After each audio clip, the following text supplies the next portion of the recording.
You haven't spoken to another human being in 19 days. You live on a rock in the middle of the Atlantic Ocean. Your job is to keep a light burning every night, without fail. This is life as a lighthouse keeper on the coast of Maine, 1843.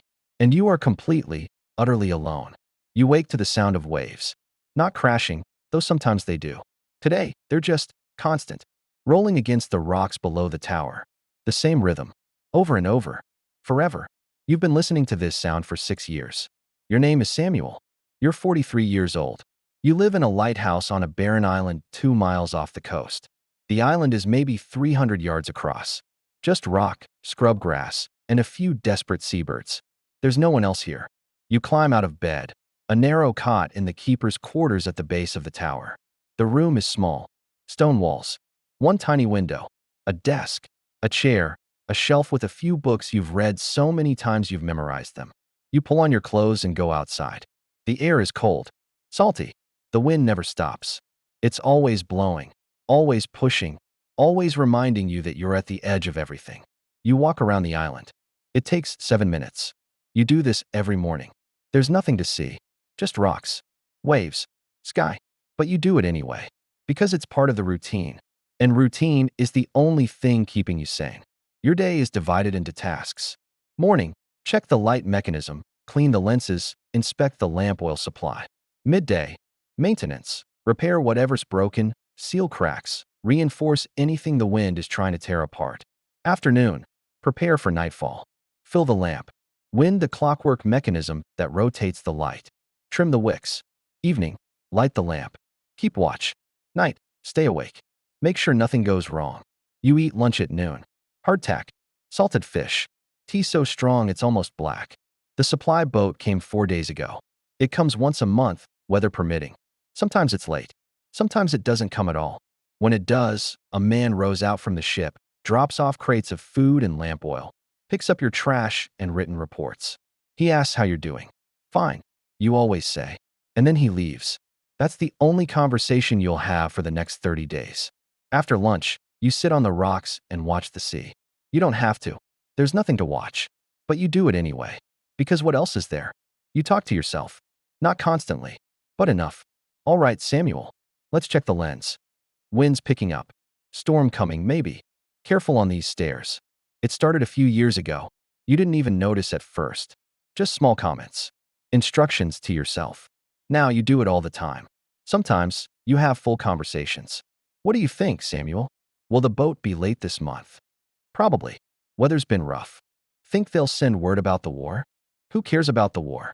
We're on a rock. You know it's not healthy. You know what it means. But it helps.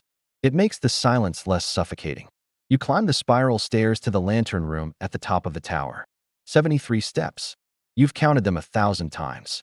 At the top, you stand in the glass-enclosed room and look out at the ocean. Nothing but water. For miles and miles. Forever.